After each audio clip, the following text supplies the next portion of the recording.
Hello everyone, this is Dr. R. Lakshmi, Associate Professor of Mathematics, St. Peter's Engineering College. Right?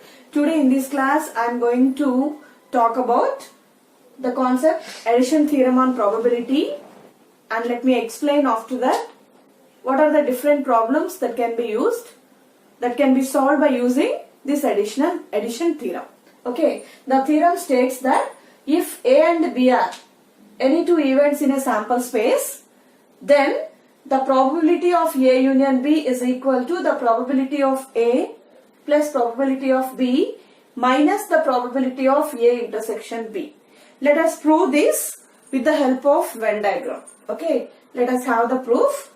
As the proof is important for your examination, you must learn to solve to have the proof of the theorem also, right? So let us plot the Venn diagram. To indicate the universal set, we have taken a rectangle. Then instead of the two events, I am choosing two circles. The first one is here, the second one is B. The intersection of the two is denoted by A intersection B. To the right of the A intersection B, the collection of points are denoted by A bar intersection B. To the right side of this A intersection B, the points are denoted by A intersection B bar. Okay, now using this Venn diagram, it is possible to write that A union B is equal to, what is our A union B? That is the set of points which are common to A or B. The total space here comes under A union B. So that A union B in terms of the sets shown here can be written as A union. For B, I am writing this A bar intersection B. A bar intersection B. Now, because A union B is A union A bar intersection B, and the right side A and A bar intersection B, this is our A and this is A bar intersection B, they are mutually exclusive. We can write according to the probability that P of A union B is equal to P of A plus P of A bar intersection B. Right? Because A and A bar intersection B are mutually exclusive. We mentioned the reason. Since A comma A bar intersection B are mutually exclusive. Because of that, the probability of A union B is equal to probability of A plus probability of A bar intersection B. Now adding on both sides, P of A intersection B on both sides. Then what we get? The left hand side is, we are not adding on both sides, we are adding and subtracting on the right side, right? Adding and subtracting on the right hand side P of A intersection B. We are going to get P of A union B equal to P of A plus P of A bar intersection B plus P of A intersection B minus P of A intersection B. And the right side is now P of A plus, look at the two probabilities in the middle. It is P of A bar intersection B plus P of A intersection B. Because A bar intersection B, this is our A bar intersection B, and A intersection B is this shaded portion. They are mutually disjoint. So from again the mutually exclusive case of events, we can write the sum of the probabilities in the middle as the probabilities of A bar intersection B union A intersection B, and minus of A intersection B is already there. Now we have on the right side P of A plus P of, look at the union of the two sets here. It is the union of A intersection B and A bar intersection B, including this A intersection B, A bar intersection B, which constitute the set B. So together the union inside the bracket is B. So we have P of B minus of P of A. Therefore, according to the addition theorem over two events, we have P of A union B equal to P of A plus P of B minus P of A intersection B. If in the given theorem we are given that the two events are mutually exclusive, then what happens? Let us write here. If AB are mutually exclusive, intersection is a null set, thereby giving the probability of A intersection B 0. And with this we have, according to addition theorem, probability of A union B equals to probability of A plus probability of B. This is the addition theorem for the mutually exclusive set of two events of the sample space. Suppose we want to extend this in general for the three events of a sample space. If ABC are any three events of a sample space, let us have the addition theorem given by P of A union B union C equal to P of A plus P of B plus P of C minus P of A intersection B minus P of A intersection C minus P of B intersection C plus P of A intersection B intersection C. This is the generalized case of the addition theorem for the case of three events of the sample space. If at all the three events ABC are again given to be mutually exclusive, then pairwise they are going to be null sets. That is, A intersection will be a null set, A intersection C will be a null set, B intersection C will be a null set. Also, the intersection of ABC will also be a null set. Because all these sets are null sets, accordingly we have corresponding probability 0. Because the probabilities of the intersections are 0 for the mutually exclusive events, by the addition theorem we have P of A union B union C equal to P of A plus P of B plus P of C. This is for the case of mutually exclusive set of three events A, B and C of the sample space. Alright. Now, based on the addition theorem we have proved now, let us try to solve few problems. Let me give a question here. Suppose that the problem is, this is our first example, right? Suppose we have to calculate, the question is like this. What is the probability of drawing a card at random, from a pack of 52 cards, which is either a spade or an ace. This is our question. So I repeat the question once again. What is the probability of drawing a card from a pack of 52 cards? So our playing cards are total in 52 number. So what is given in the problem? We have to draw one of the card, any one of the card from the given 52 cards. How should it be drawn? In such a way that the drawn card is either a spade or an ace. Okay. So total number of cards, let us write first. Total number of cards is equal to 52. So to draw one card from 52, what are the number of ways? So we write here the number of ways of drawing one card from the 52 cards is equal to 52C1, and this 52C1, as we all know, is equal to 52.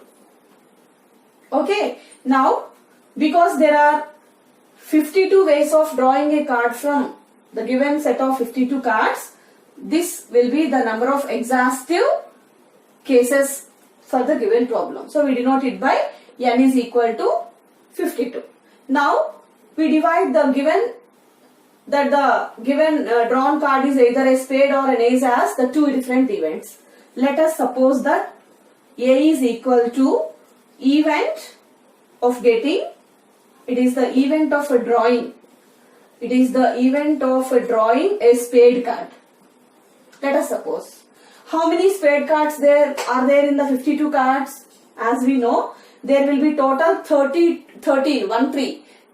spade cards in our deck of 52 cards. So to draw a spade card from 52, the number of ways possible.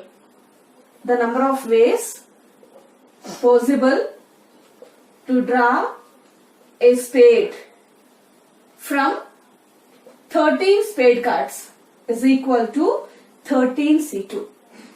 Is equal to 13C2. Now, accordingly, we can write the probability of A. The probability of A is given by the number of favorable cases. The number of favorable cases by the number of exhaustive cases. So, the number of exhaustive cases are total 52. And what are the number of favorable cases? It is the ways which are favorable to the event A, given by 13C2. And our 13C2 is equal to 13 into 12 by 1 into 2, which gives us, because 2 6 are 12, we have 13 times of 6. It is given by, okay, sorry, we are going to draw only one card. So the number of ways of drawing a card, one spade card from the 13 spade cards is 13C1, which is equal to 13.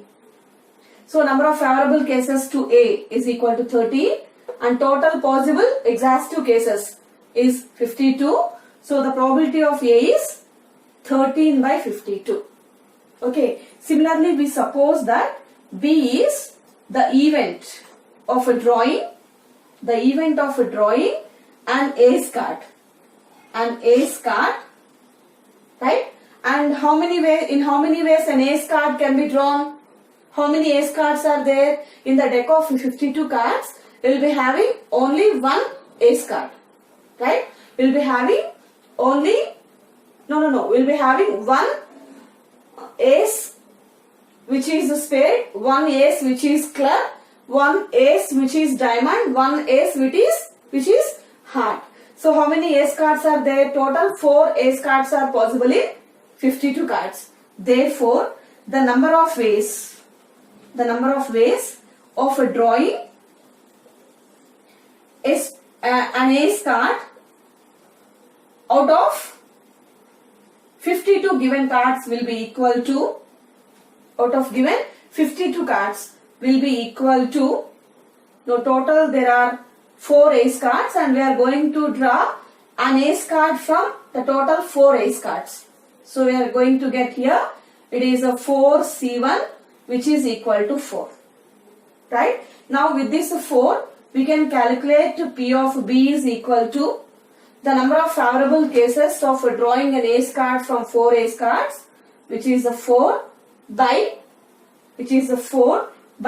the total cards, it is a 52.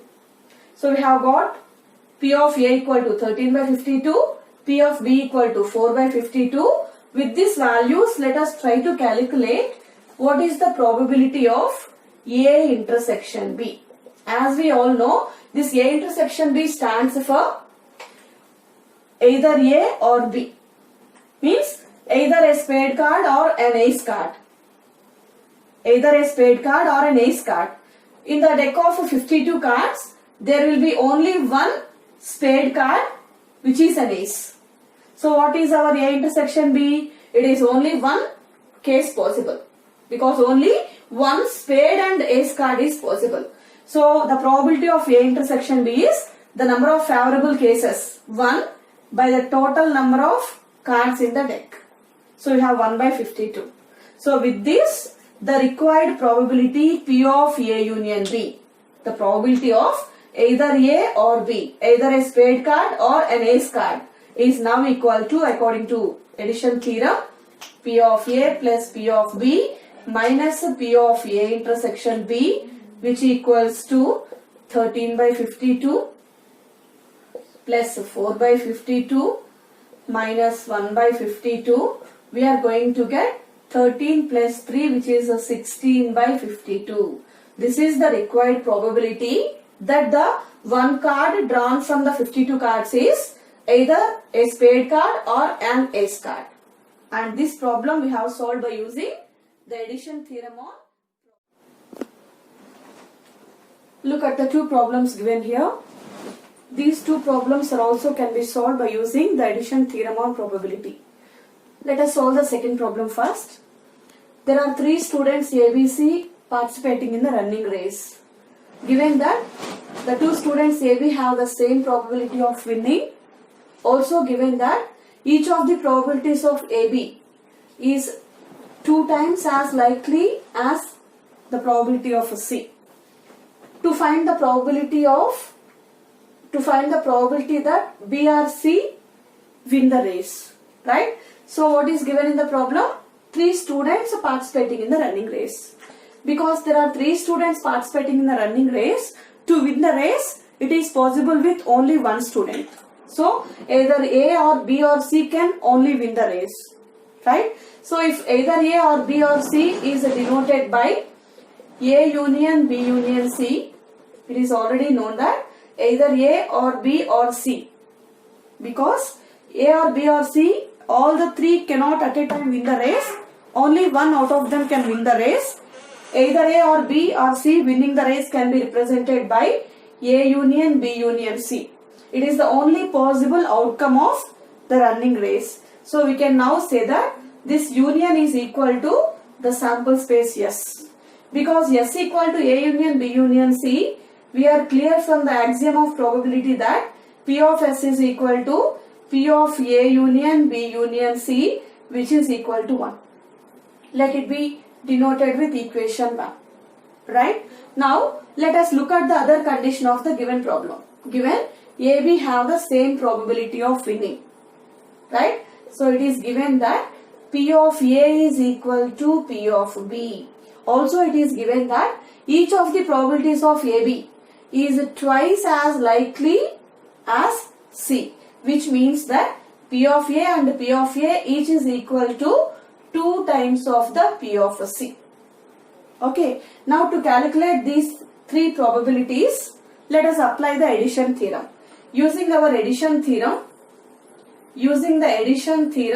we have probability of A union B union C is equal to P of A plus P of B plus P of C in this problem, because all the probabilities, that is P of A intersection B, P of B intersection C, P of A intersection C, P of A intersection B intersection C, all of them are going to be 0, because the corresponding intersections like A intersection B, winning A intersection B means winning A and B. Winning of A and B both at a time is not possible.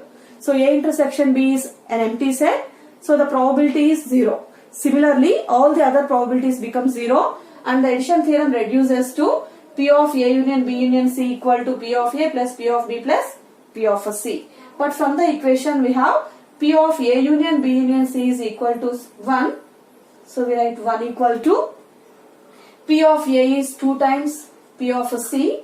P of B is 2 times P of C plus P of C.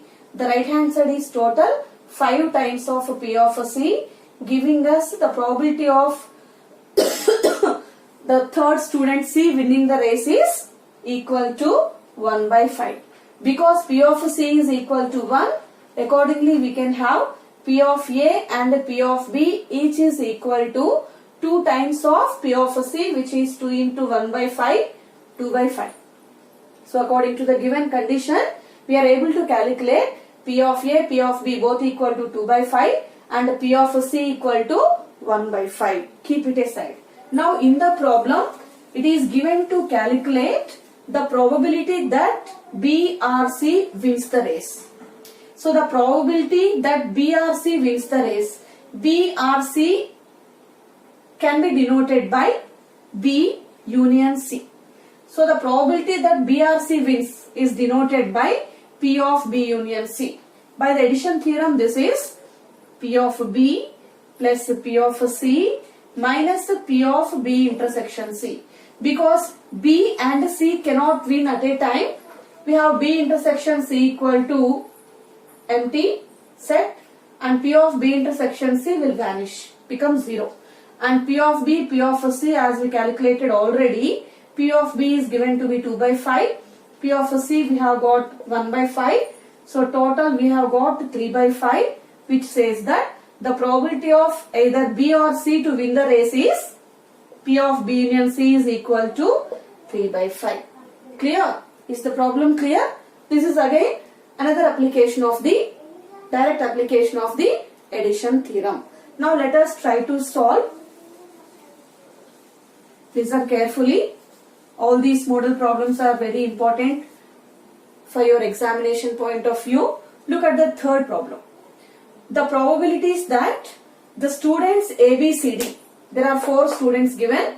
The probability that the students solve the problem, that is the probability of A solving the problem is 1 by 3, that we can write it as the probability of A solving the problem given by 1 by 3, probability of B solving the problem 2 by 5, probability of C solving the problem 1 by 5, probability of D solving the problem 1 by 4.